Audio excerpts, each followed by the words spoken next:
ক্যামেরায় ছবি ধারণ করতে নিষেধ করলেন। তারা কি ড্রেন পরিষ্কার করছেন নাকি কিছু খুঁজছেন?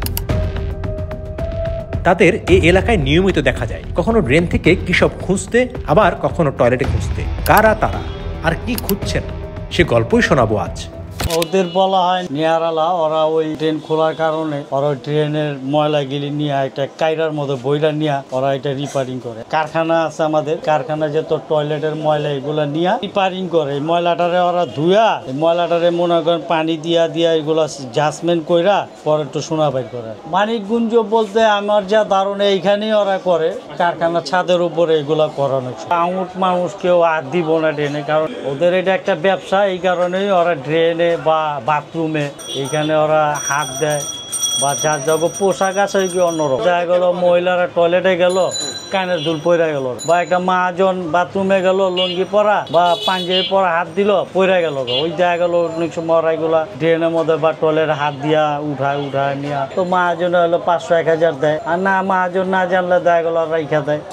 টন ময়লা ওরা নেয় এবং এই ময়লা ওরা নিয়ে রিপেয়ারিং করে। আমরা দেখতেছি এটা একটা ময়লা বা নোংরা জাতীয় ব্যবসা, কিন্তু আসলে এটা অনেকটা বড় একটা সিন্ডিকেট, বড় একটা ব্যবসা। এটা একমাত্র এই স্বর্ণ কারখানা বা এই স্বর্ণ মার্কেটে এগুলো ওরা জাজমেন্ট করে, অন্য কোথাও ওরা এগুলা কাজ করে না। হাজি মার্কেটের দিকে এক মহাজনের পাকা সোনা, যেটা বলে পাকা সোনা, ওনার কোমরেতে পড়ে গেছে মার্কেটের টয়লেটের ভিতরে। তখন ওই সোনাটা দেখা গেলো ওটা ডাক দেয় না, উঠায় পরে না। আসলে আমগুলি অনেকটা ভালো হয়েছে, কারণ অনেক সময় আমাদের দোকানে যে ঝাড়পোছ দেয় ময়লাগুলি থাকে এগুলা নেয়, আমগুলি অনেক সময় উপকার হয়। সপ্তাহে ড্রেনটা পরিষ্কার রাখে। আবার বৈশাখ আইলে যে আমাদের এই যে ধোয়া পাকলা দোকানের যত ময়লা, দোকান সাফ করি ময়লা গিলি ওরা নিয়ে যায়, আমাদের অনেক উপকার হয়। না আমাদের কোনো টাকা আমরা নেই, নগদে কি টাকা নেই, ওরা এমনি তো পরিশ্রম করে নোংরা কাজ করে। আর যারা কারখানার মাল গিলি নেয় ওরা হয়তো কিছু টাকা দেয়। কারখানার যে ময়লা গিলি নেয়, কারখানার যে টয়লেটের ময়লা গিলি, এটা দেখা গেলো 2 মাস 3 মাসের যে ময়লা বস্তা,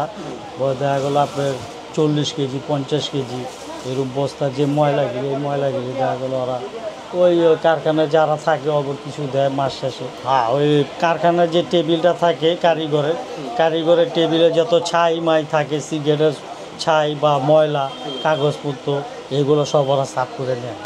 ওরা মনে করেন আপনার মাসের ভিতরে 4-5 বার আসে, ঠিক আছে। দোকান থেকেও নিয়ে যায়, কারখানার থেকেও নিয়ে যায়, কারখানার কর্মচারীদের ওদের পোশাক আশাক যা আছে, তারপর ময়লার ইয়ার থেকে ওরা বিভিন্ন আবর্জনা যা আছে সব তুলে নিয়ে যায়।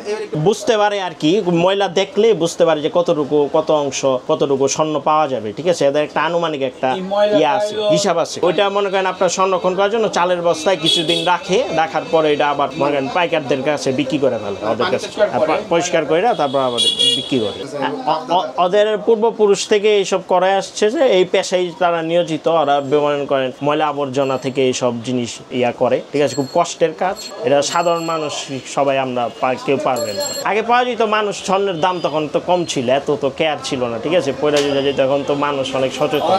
আগে হাতে করা হতো, ওই কেরিয়াম দেওয়া ছিল না, ক্যারেটের ছিল না, সেজন্য আর কি স্বর্ণ একটু বেশি পাওয়া যেত, পানির সাথে চলে যেত, ঠিক আছে। আর এখন মনে করেন আপনার কেরিয়ামে বিভিন্ন ধাতুর জাল হয়, লেজারে জাল হয়, ঠিক আছে, সেজন্য আর স্বর্ণতে তো একটা পাওয়া যায় না। আর এই কাজে যারা আগে জড়িত আছে তাদের সংখ্যা এখন আস্তে আস্তে কমে যাচ্ছে।